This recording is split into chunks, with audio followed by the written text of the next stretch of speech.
Primeiro eu quero dizer, queridos, que o Evangelho de João, ele foi escrito por volta do ano, entre os anos 80 e o ano 95 da era cristã. Quando falar era cristã, ou era tempo comum, ou depois de Cristo, é tudo a mesma coisa, tá? Então esse evangelho foi escrito mais ou menos nesse período.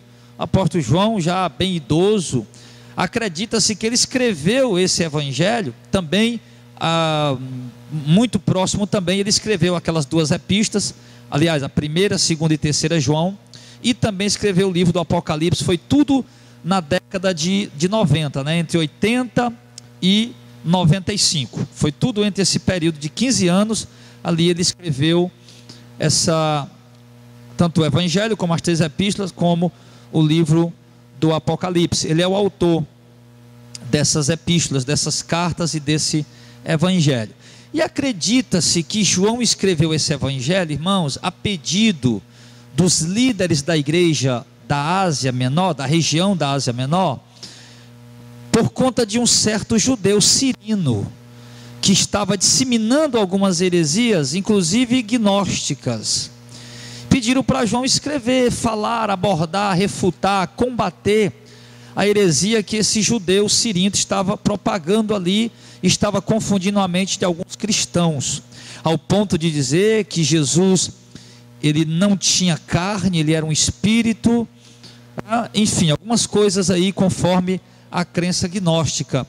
E aí acredita-se que João escreveu por conta dessa solicitação para combater. A gente até acredita, a gente até fica assim, dando crédito, porque realmente tanto o Evangelho como a primeira epístola de João, ele aborda muito essa questão do verbo. O verbo se fez, a princípio, ele foi um dos apóstolos, uma das colunas principais da igreja, depois da morte e ressurreição de Cristo, foi o último apóstolo a morrer, morreu já no final da década de 90, já começando o segundo século, por volta do ano 100, mais ou menos por aí, ano 101, 105, tá? Um pouco menos ou um pouco depois, foi mais ou menos nesse período que ele morreu, e o único que morreu de morte natural, foi o único que morreu de morte natural, e ele mesmo se identifica, os outros todos foram assassinados, e ele se identifica aqui, nesse evangelho, como sendo aquele discípulo a quem Jesus amava. Em João 21, no verso 20 e 24, ele diz que fala sobre esse discípulo e diz que é ele que está escrevendo essas coisas. Por isso nós não temos dúvida que foi o apóstolo João que escreveu esse evangelho. E assim, o evangelho de João, queridos, ele tem uma peculiaridade em relação aos outros evangelhos. Ele tem algo peculiar que os outros evangelhos não têm. O evangelho de João, ele se observe que se você ler Mateus, Marcos e Lucas, você vai ver muitas passagens sinóticas. O que é sinótico? São passagens escritas de uma mesma perspectiva, falando de um mesmo assunto, falando da mesma coisa, dos mesmos acontecimentos, das mesmas realizações. E no evangelho de João você não vai encontrar isso. O evangelho de João você não vai encontrar, é um evangelho totalmente diferente dos outros evangelhos que foram escritos. E do capítulo 1 até o capítulo 12, você vai ver uma apresentação a respeito de Jesus. Você vai ver ele narrando que ele era o verbo, ele estava com o Pai, com Deus, ele veio, se fez carne, habitou entre nós. Ele faz essa primeira apresentação, depois ele mostra a vida e obra de Cristo, mostrando os sinais, mostrando os milagres, mostrando os prodígios. Mas como Jesus foi rejeitado pelos líderes judeus, do capítulo 13 até o capítulo 21, nós vamos ver ali Jesus, ele agora falando da importância da igreja, da importância dos seus discípulos, que vão ser ali um núcleo, vamos dizer assim, um núcleo do novo concerto, do novo pacto, da nova aliança, eles que vão ser os propagadores. Então a gente vê que na segunda parte, do 13 até o 21, Jesus vai focando nisso. Aliás, o evangelista João, que escreveu, ele vai focando nisso, dando valor à obra dos apóstolos, apresenta Jesus do capítulo 1 até o capítulo 12, do capítulo 13 ao 21, João, ele dá ênfase ao ministério pastoral, à obra que a igreja vai realizar, ou estaria realizando. Esse evangelho foi escrito, aproximadamente 50, 60 anos depois que Jesus tinha morrido e ressuscitado, e João, muitas coisas já aconteceram, e João está escrevendo ali a importância da obra da igreja, a importância da comissão que Jesus deu para a igreja, de como Jesus estabeleceu a igreja, os apóstolos, discípulos dele, os eleitos, como um núcleo da propagação do evangelho. Tá? Nós vamos ver muitas coisas interessantes, importantíssimas no evangelho de João, que eu tenho... não está dizendo tão somente que é para que as pessoas comecem a crer em Cristo, mas que os irmãos que já creem continuem crendo, alicercem sua fé em Cristo ainda mais ao ler, ao ouvir, ao conhecer esse evangelho de João. Então a gente pode dizer, claro que a gente fica com a segunda opção de que realmente o evangelho de João não foi escrito para nós iniciarmos a nossa crença, mas ele foi escrito para uma igreja, para uns irmãos, para que eles firmassem cada vez mais a sua fé em Cristo Jesus. Mas nós não podemos de maneira alguma desprezar a hipótese, ou mesmo o fato de que o evangelho de João foi escrito sim também para que pessoas que não conhecem a Deus também venham conhecer, venham ter um encontro com Deus através da propagação desse evangelho que João escreveu.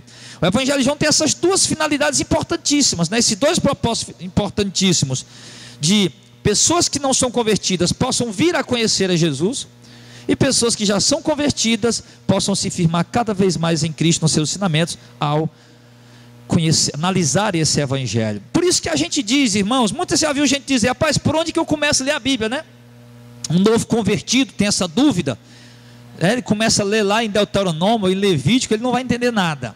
Então a gente sempre dá a dica, irmão, você vai começar a ler enfim, então a gente sempre está dando essa dica para as pessoas lerem o evangelho de João, e de fato eu acho muito bom, muito importante realmente esse evangelho de João para as pessoas que são novas convertidas. E eu vejo, irmãos, que é importante que a gente venha fazer uma análise também desse livro tão importante que é o evangelho de João. E hoje nós vamos analisar aqui o capítulo 1, uma parte do capítulo 1, e nós vamos ver aqui como é que João começa a escrever a respeito da pessoa de Cristo.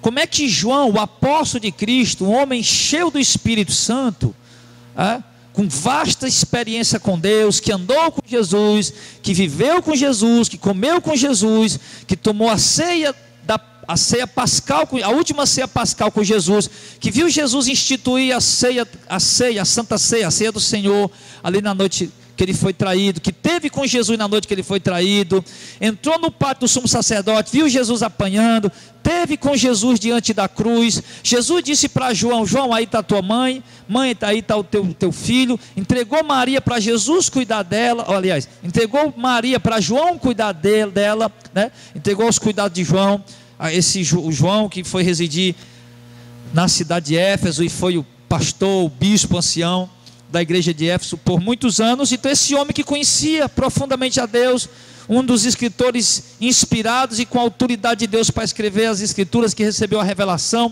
a inspiração como apóstolo de Deus, como é que ele descreve a pessoa de Cristo? Ele começa dizendo no versículo 1 do primeiro capítulo do seu evangelho, ele diz assim: no princípio, para combater o legalismo religioso, para combater o paganismo, para trazer o Jesus que ele está mostrando através dos seus escritos. Como é que João via esse Jesus? João viu Jesus como sendo um ser que já estava no princípio.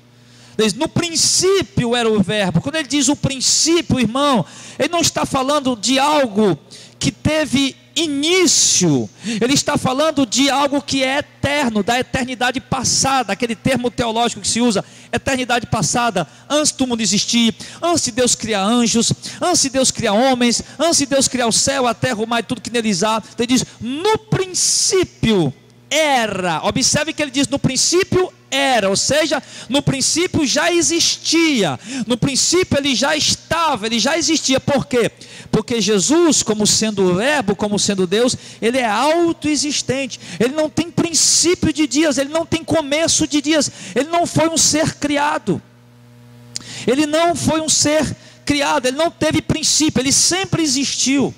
A nossa mente, irmãos, nós temos dificuldade, o ser humano tem dificuldade para entender isso, porque, por exemplo, uma cadeira dessa aqui, ela precisou ser feita, precisou pegar matéria-prima, ela precisou ser feita.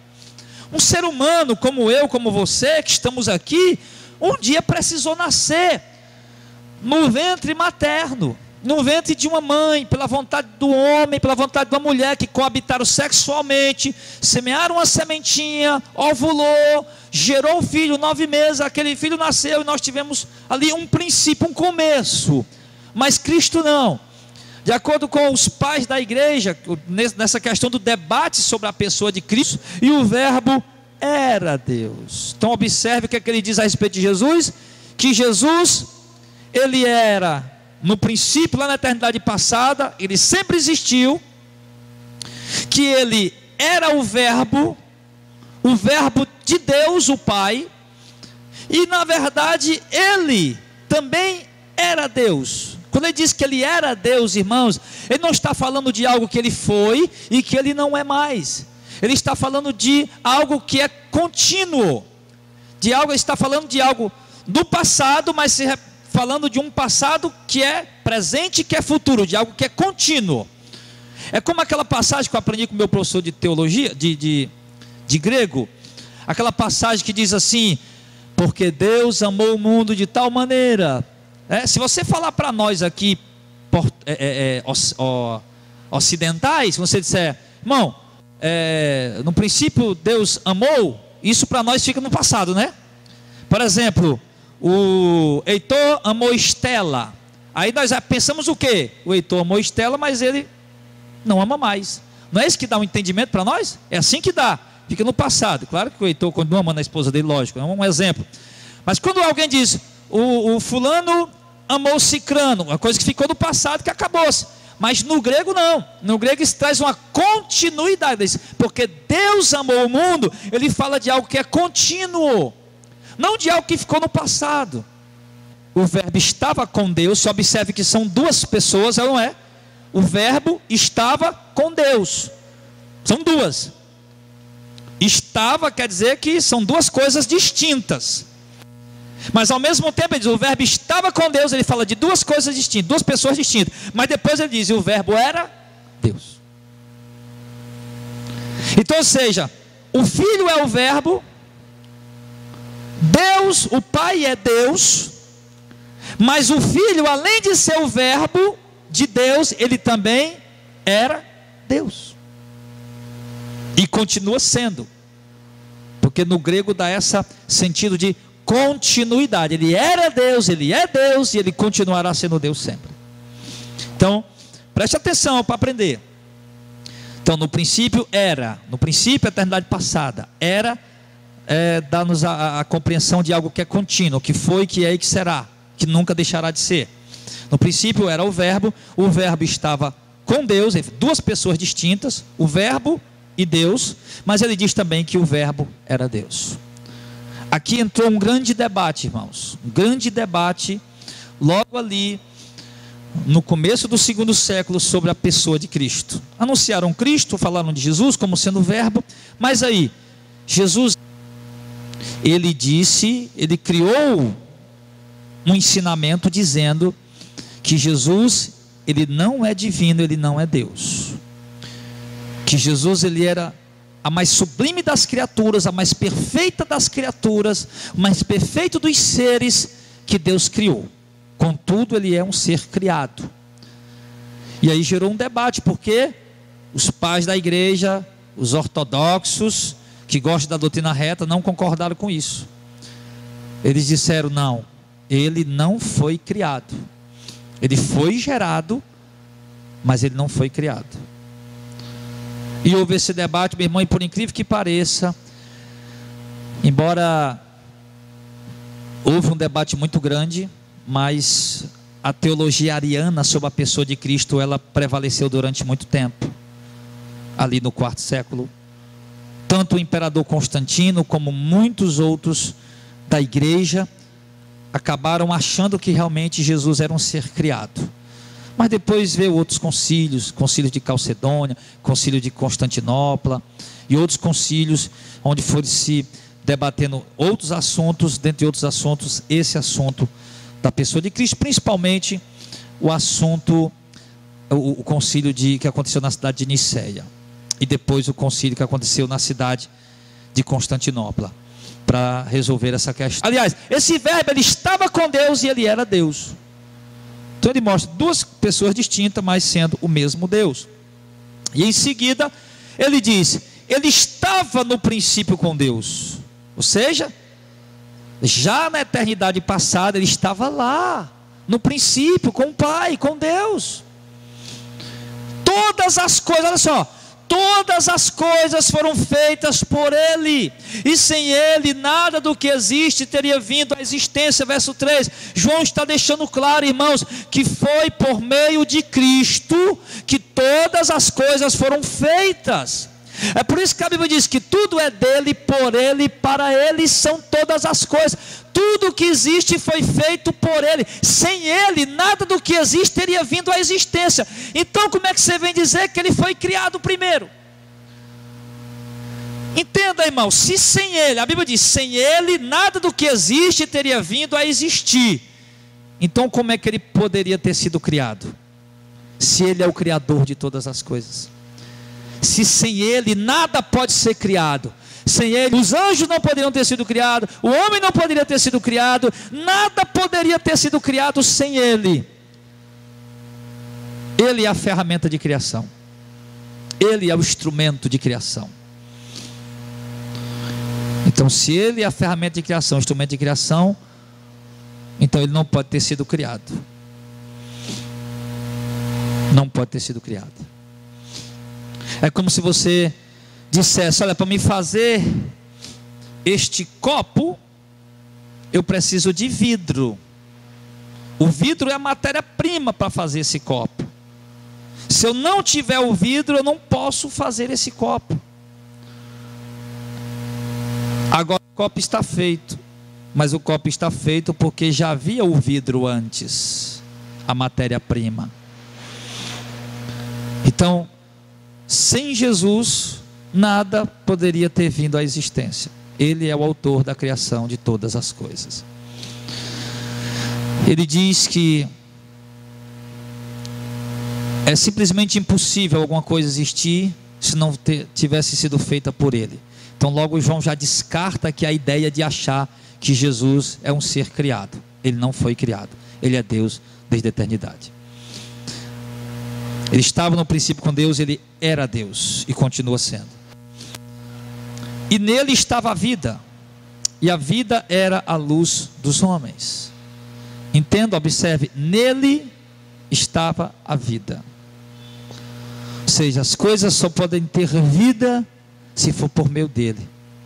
Quando Deus disse: terra, produza seres viventes conforme a sua espécie. A Bíblia não diz em Gênesis, na criação, né? Gênesis capítulo 1, que Deus ia falando, usando o seu verbo, a palavra, e as coisas iam acontecendo. Ali era o Pai e o Filho, o verbo de Deus, criando as coisas, e o Espírito de Deus ali presente, operando. Então quando ele dizia: haja luz, o verbo fazia a luz surgir. Terra, produza seres viventes, cada um conforme a sua espécie. Ele falava e o verbo produzia os seres viventes conforme a sua espécie, de modo que nele estava a vida. Observe, meu irmão, Deus nos fez um boneco de barro. Não é isso que Gênesis diz? Que Deus fez o homem do pó da terra e soprou nele nas suas noites. Deus disse aos mares: mares, produzam os seres viventes conforme as suas espécies. Tudo foi produzido. Mas se nele o Criador não estivesse a vida, essas pessoas iam ser criadas, mas iam ser seres inanimados, como uma cadeira dessa. Tem algo mais incrível, irmão, do que a vida? Uma cadeira dessa, poxa vida, vamos colocar a vida nela? Não dá. Você coloca o motor, a bicha fica andando por aí, mas ela não tem vida. Mas um animal irracional, um ser humano, são seres que têm vida. Por quê? Porque nele estava e está e continuará estando a vida. Quando ele criou, ele diz: nele estava a vida, e a vida era a luz dos homens. Então nós só temos vida. Todo ser humano nessa terra, por mais incrédulo e ímpio e pecador, depravado, que tem vida, foi Deus que deu a ele. Ele deve a vida dele a Deus. Ele só tem vida porque Deus, o Deus que tem a vida, que é a vida, deu a ele a vida. Tanto é forte isso, irmãos, que Jesus disse: a minha vida ninguém tira, eu mesmo a dou e a torno a receber de volta, porque esse mandamento eu recebi do meu Pai. Ou seja, Jesus tinha a vida em si mesmo, a morte não pôde vencê-lo, tanto é que ele teve que entregar o Espírito ao Pai, porque senão ele ia ficar ali. No terceiro dia acabou-se a morte, as cordas da morte não puderam prendê-lo. Ele ressuscitou porque ele tem a vida em si mesmo.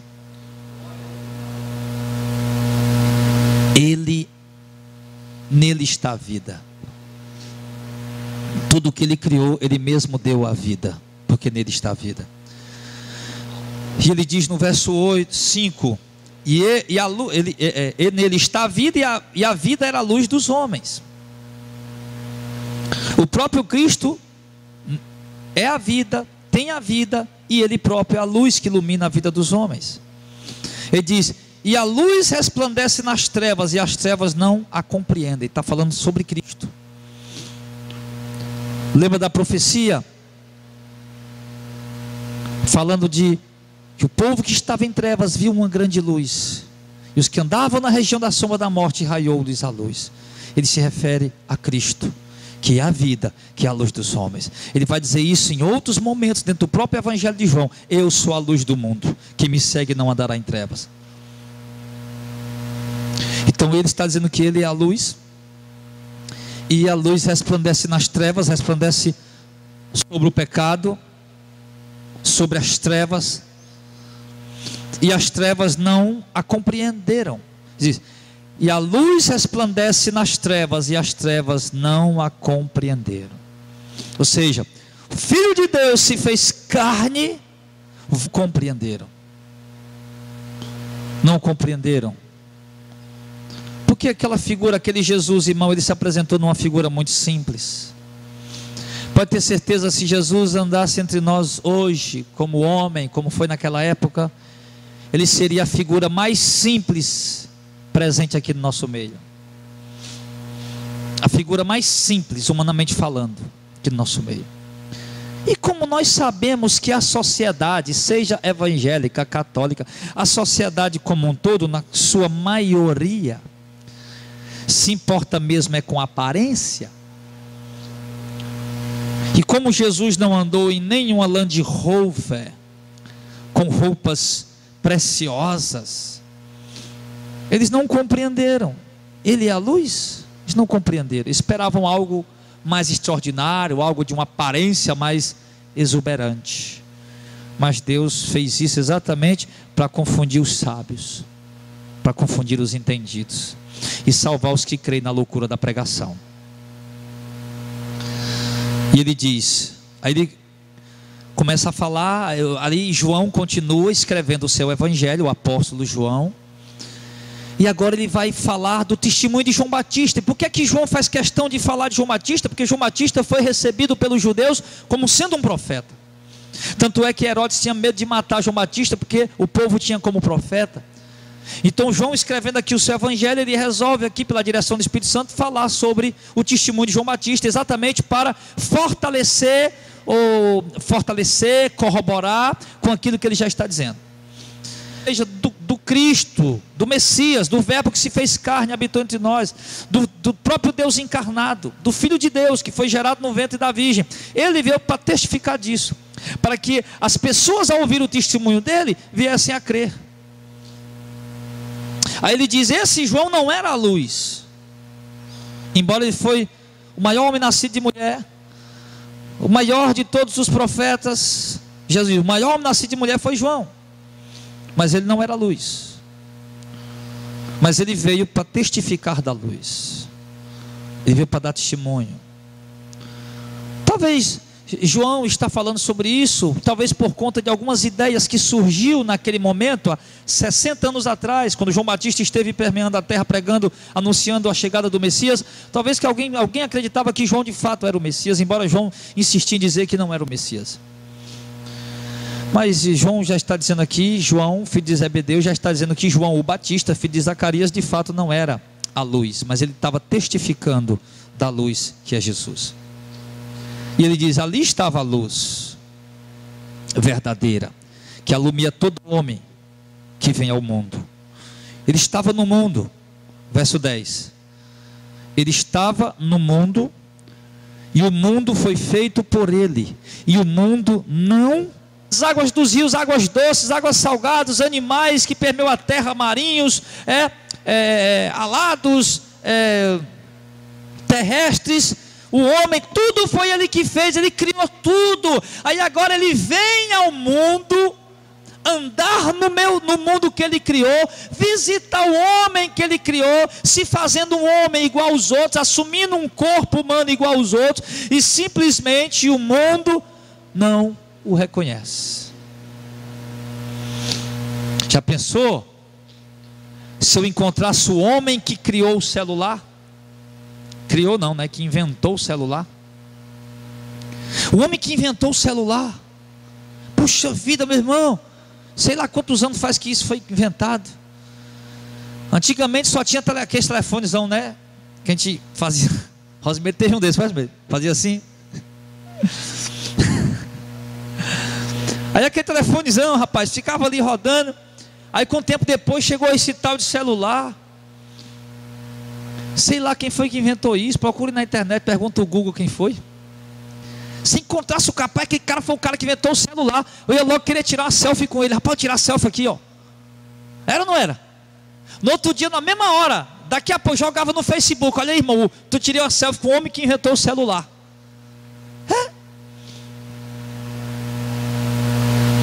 O homem que inventou a vacina contra o câncer, contra a AIDS, tão espetacular, tão extraordinária, como sendo Deus.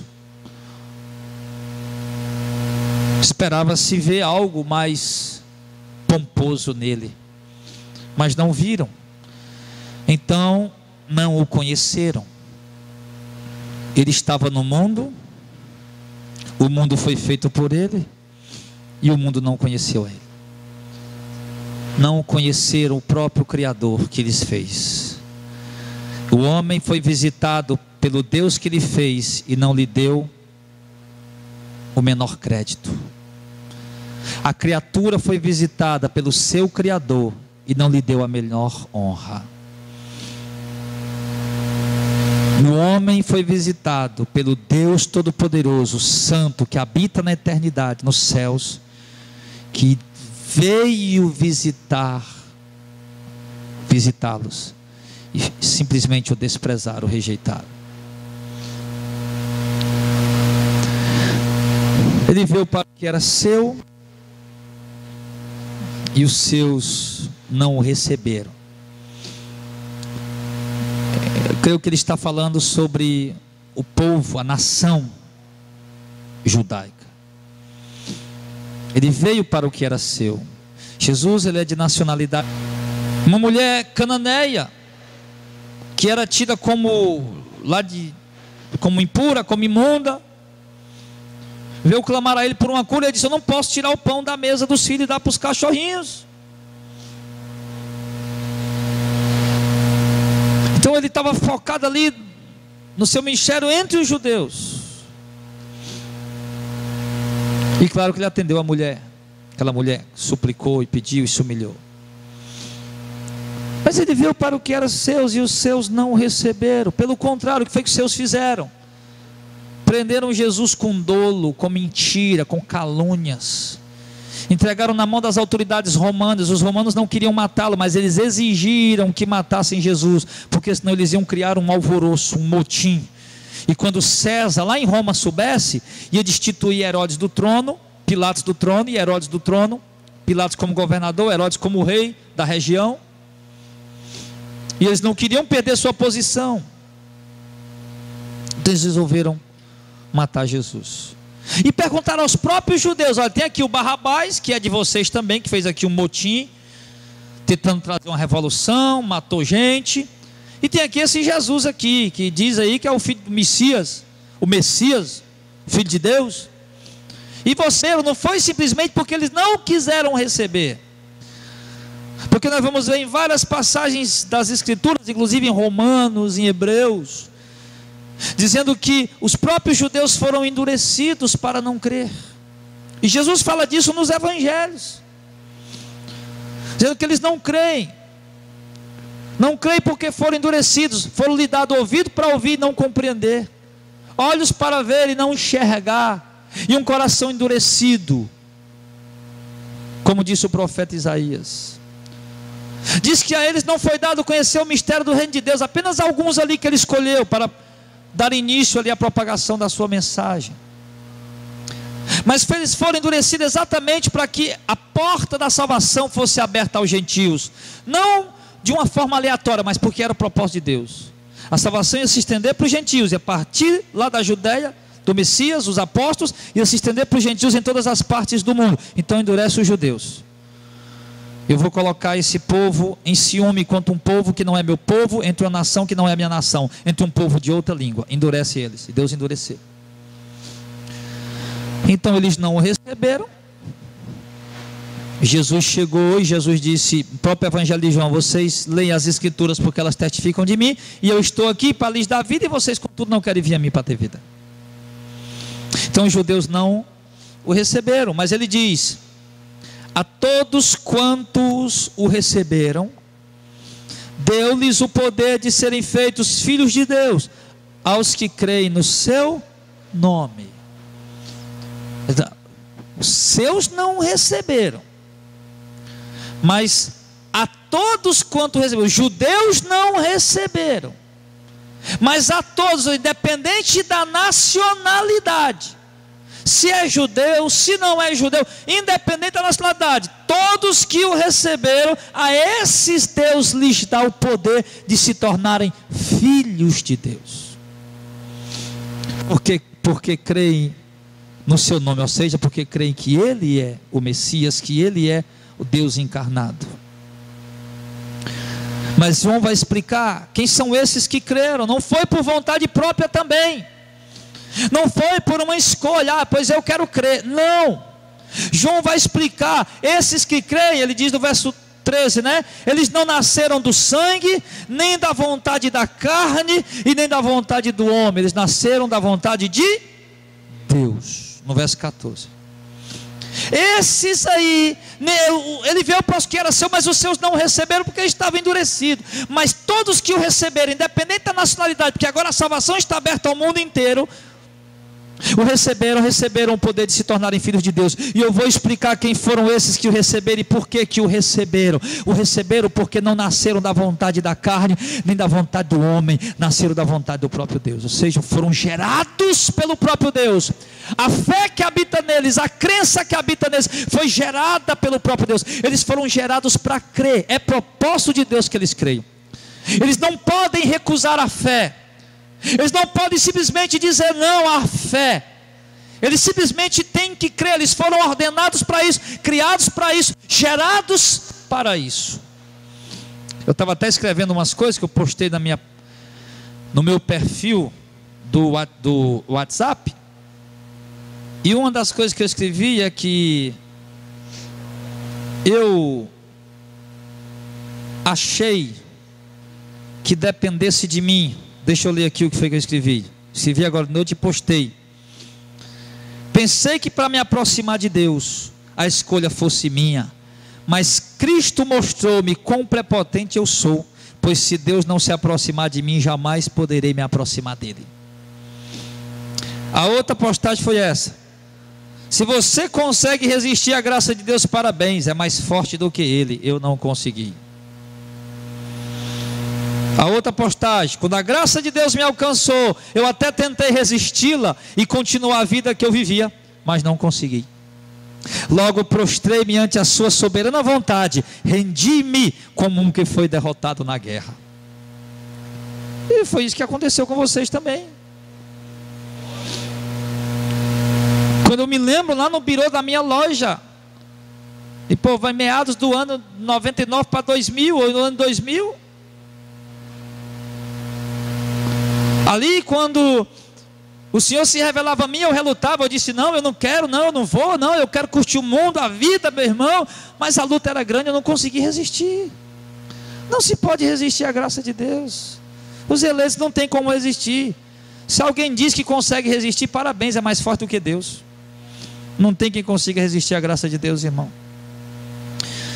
E isso para mim na prática ficou mais comprovado ainda, obviamente que o evangelho já é o suficiente, mas na prática, quando um advogado chegou em lágrimas e disse para mim: eu gostaria de crer, mas não consigo.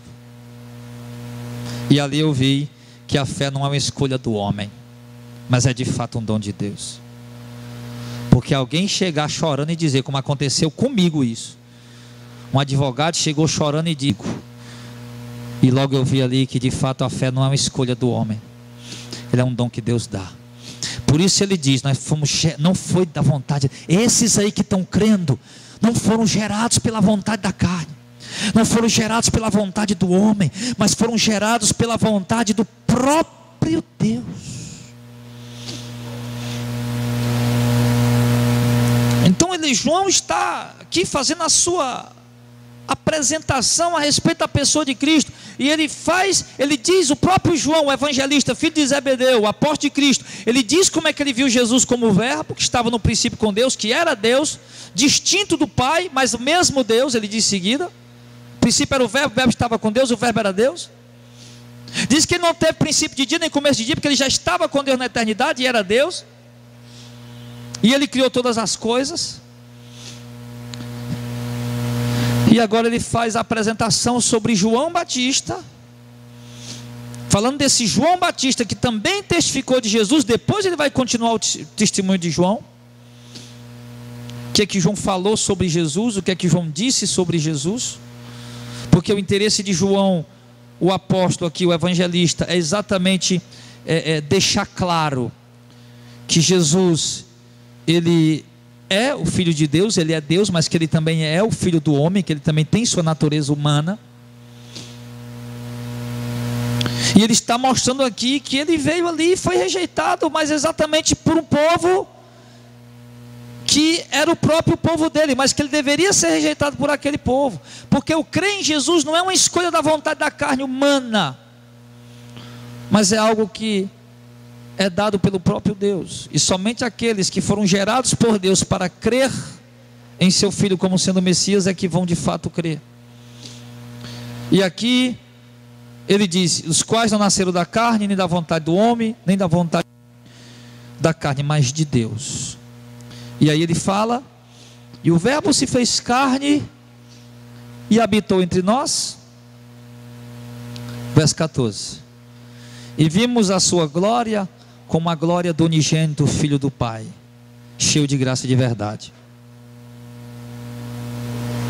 Aqui ele traz muitas coisas importantes.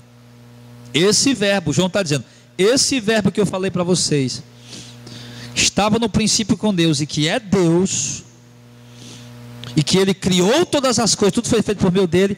Ele se fez carne, ele assumiu um corpo humano, de carne, igual ao nosso. E interessante, irmãos, que entenda que ele não reencarnou, porque o que é o entendimento da reencarnação? É quando uma pessoa que nasce, está aqui, aí morre, e depois ele vai nascer em um outro corpo, não é isso? Nasce daqui uns anos, ele nasce, o próprio Hipólito, que é chamado de o Kardec, né, o Allan Kardec, ele mesmo, que era francês, ele adotou o nome de Allan Kardec porque ele foi avisado por um espírito que ele tinha sido Allan Kardec em uma encarnação passada. Então, como ele foi avisado por um espírito que ele tinha sido Allan Kardec na encarnação passada, então ele adotou o nome de Allan Kardec. Então o Espiritismo traz essas ideias, mas o texto sagrado não está falando de reencarnação, está falando de Deus sendo o verbo, sendo Deus, se fez carne. Como é que ele se fez carne? Qualquer ser humano, pessoa, para nascer, como é que acontece o processo de nascimento? Tem que haver o ato sexual, não é verdade? Hoje existe inseminação artificial, mas de qualquer maneira tem que haver a semente do homem plantada no óvulo da mulher. Não tem como, só nasce se for assim. Mas o verbo para se fazer carne, o Deus para vir ao mundo, assumir uma forma humana, não foi necessário isso. Olha que milagre extraordinário. Não foi necessário.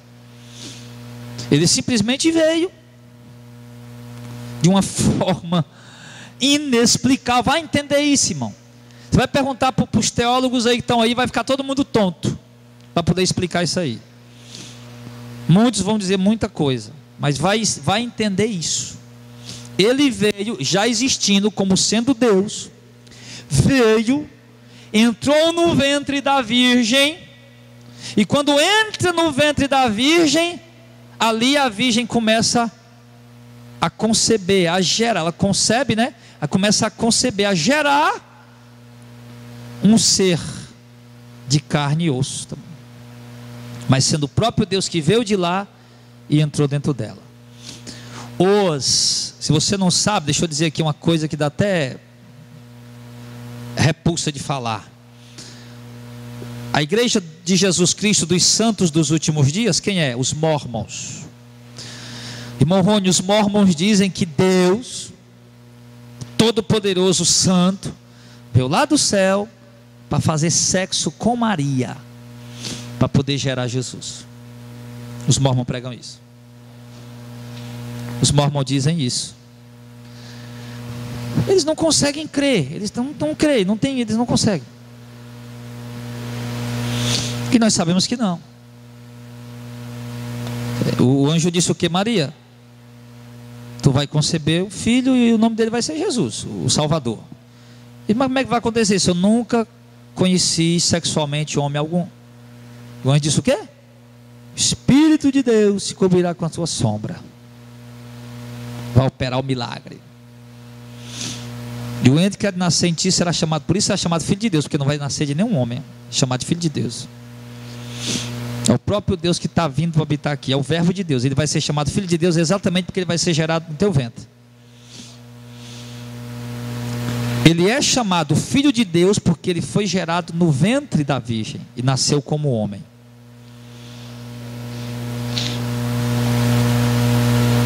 E a Maria diz: então, seja feita a vontade do Senhor. Daqui a pouco a Maria aparece virgem. O José diz: você me traiu. Fez uma confusão, queria ir-se embora. O anjo vai, Gabriel chega e diz: José, não deixa Maria não, porque ela não lhe traiu. O que foi gerado no ventre dela é obra do próprio Deus, é obra do Espírito Santo. Foi preciso o anjo dizer para Maria: Maria, mas anjo, como é que eu vou gerar esse filho se eu não tenho relação sexual nenhuma? Sabe a Isabel, tua prima? Sei. Não era idosa? É. Não era estéril? É. Pois é. Pois ela está grávida. Sabe por quê, Maria? Porque para Deus nada é impossível, glória.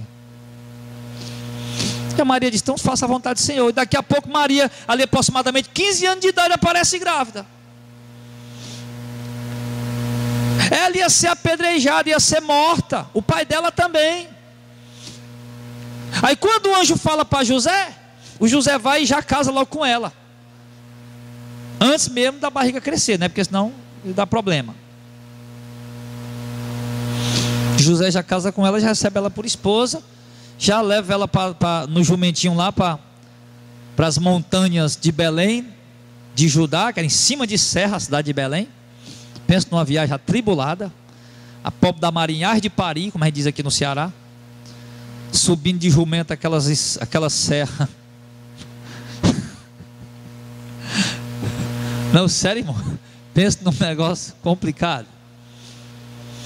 E aí ele nasce. Nasce ali como um ser humano. E Jesus precisou mamar. Deus se veio lá do céu, Deus eterno, todo-poderoso que criou tudo, entrou no ventre da virgem, nasceu como uma criança, precisou mamar, precisou tomar leite, precisou comer papinha na boca, precisou aprender a ler, precisou aprender a escrever, precisou ir para o colégio. Ele precisou fazer tudo que o ser humano normal fazia. Por quê? Porque ele estava ali como homem e não como Deus. Paulo disse aos Filipenses que ele mesmo sendo Deus não teve por usurpação ser igual a Deus, antes se esvaziou-se a si mesmo e assumiu a forma de servo, e em forma de servo foi obediente até a morte de cruz. Aí teve uma confusão sobre isso, irmãos. Segundo século, terceiro século, quarto século. Aí vieram sobre a natureza de Cristo, sobre a pessoa de Cristo. Não, então Cristo é 50% Deus e 50% homem. Não.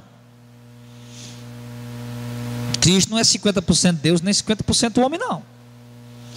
Cristo é 100% Deus e 100% homem. Aí foi, irmão, foi um reboliço grande isso aí. Outros vieram dizer que não era o Filho, que não era o Verbo, vieram dizer que era o próprio Pai, porque não tem três, só é um. Então o Pai saiu de lá e veio habitar aqui na terra e lá ficou sem ninguém. Aí veio muita coisa. Aí veio, né, os pais da igreja, aqueles homens de Deus. Aí falaram assim, ó: em Cristo, a natureza de Cristo. Olha o termo aí, Rony. A natureza de Cristo é uma união hipostática. Olha aí. Ou seja, o único ser que tem em si duas naturezas: a natureza divina, porque ele é Deus, e a natureza humana, porque ele também é homem.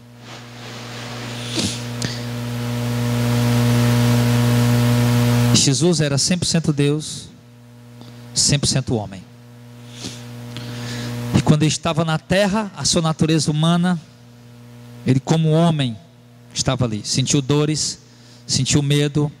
Jesus precisou cortar cabelo, cortar unha, fazer barba. Jesus precisou suas necessidades fisiológicas, todas elas. Jesus precisou tudo isso. Sentiu fome, precisava comer.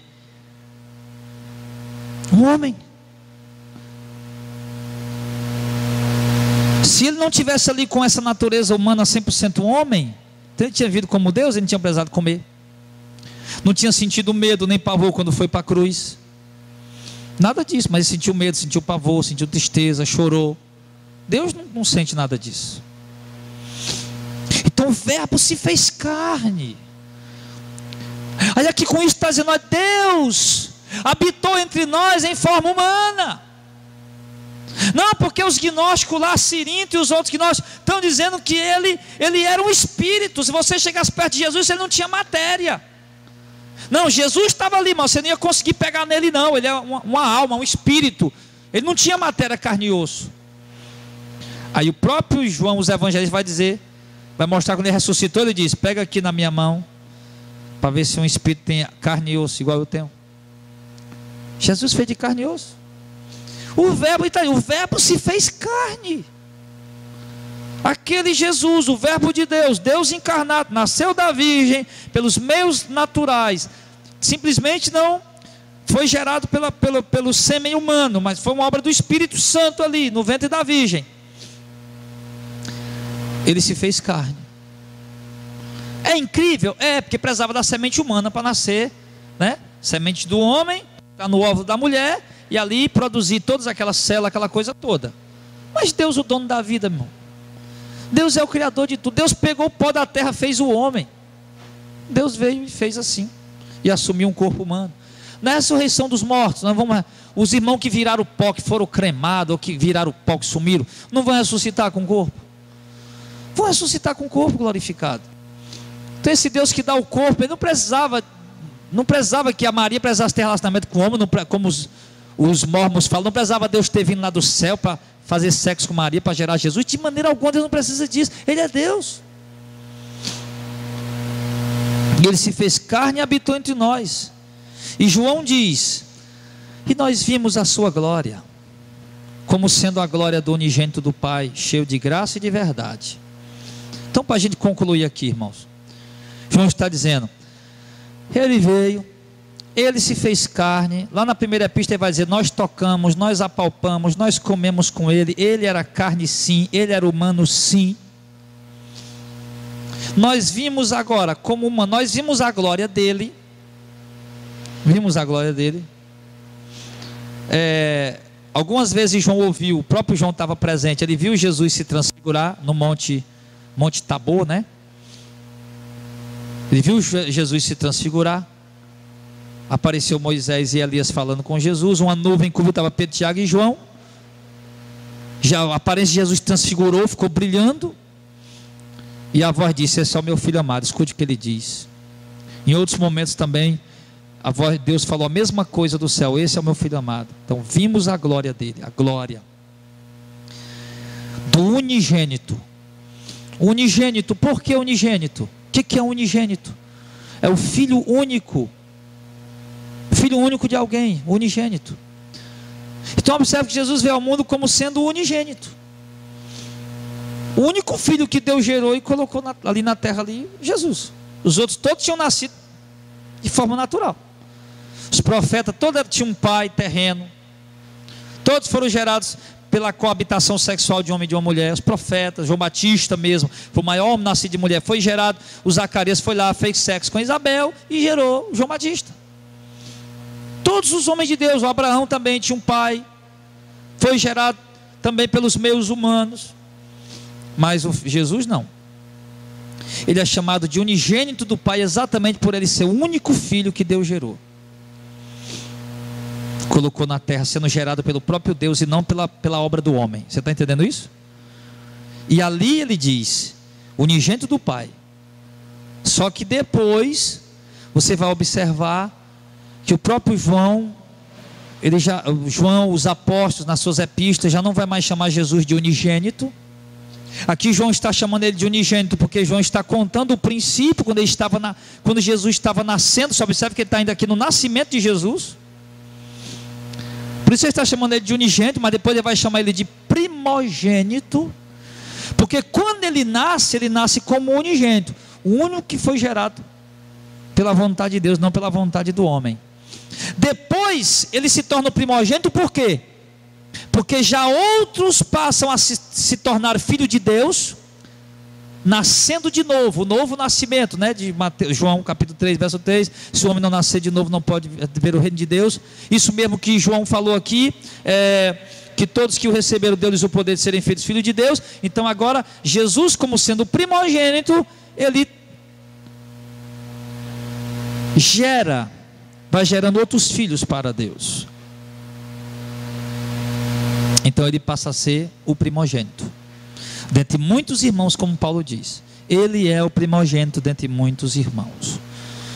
Então agora ele não é mais unigênito, porque agora Deus tem gerado outros filhos pela operação do Espírito, pela regeneração, pela ação da graça, pela ação da sua graça, por meio do seu Espírito em nós. Então agora nós somos também filhos. Somos filhos. E o interessante é que isso aqui para um judeu é complicado, porque no entendimento judaico,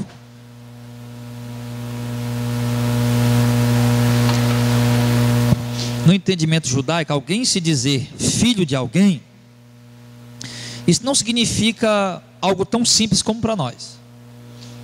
Significa, quando alguém ser filho de alguém, significa que aquele filho também tem a mesma autoridade do pai dele tem, é herdeiro das coisas do seu pai, que pertence ao seu pai. Quando um judeu ser filho de alguém, é você querer dizer que você também representa o seu pai, que tanto faz ser o pai ter ido como o filho foi, não tem problema, é o filho, então é o pai que está ali.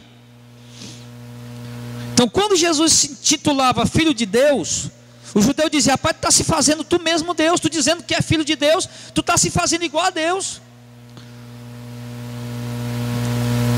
Com tudo isso ele é o filho de Deus, porque ele de fato era Deus, não apenas igual a Deus, mas Deus, sendo da mesma essência. E deu a nós também esse mesmo direito, esse mesmo privilégio, essa mesma glória de sermos feitos filhos de Deus, ou seja, de modo que nós somos representantes de Deus aqui na terra, embaixadores de Deus aqui na terra. Somos o próprio Filho de Deus aqui na terra, porque a Bíblia diz que deixará o homem seu pai e sua mãe, se unirá a sua mulher, e serão os dois uma só carne. E ele diz: grande é esse mistério. Me refiro a Cristo e à igreja, porque Cristo e a igreja são a mesma pessoa. Cristo, mesmo sendo Deus, assumiu um corpo humano, e depois que ele morreu e ressuscitou, ele continua sendo Deus, mas também com o corpo humano agora habitando no céu, de modo que nós podemos dizer que é o primeiro homem mesmo sendo Deus, é o primeiro homem a habitar no céu, da mesma forma que nós vamos receber um corpo glorificado e habitar no céu também. Então nós somos agora, ele é não mais o unigênito, ele é o primogênito. Quando ele realizou a sua obra, a obra da salvação, ele tornou-se o primogênito dentre muitos outros irmãos. E até ele diz: eis aqui comigo os filhos que Deus me deu. Ele é o primogênito, nós somos seus irmãos. E ele estava cheio de graça e de verdade, cheio de favor, cheio de bondade, cheio de misericórdia, cheio de compaixão e cheio de verdade, ou seja, não há dolo, não há mentira, não há engano. Ele está cheio de verdade e ele é a própria verdade. Então é dessa maneira que João, o apóstolo, filho de Zebedeu, apresenta a pessoa de Cristo aqui nesse momento.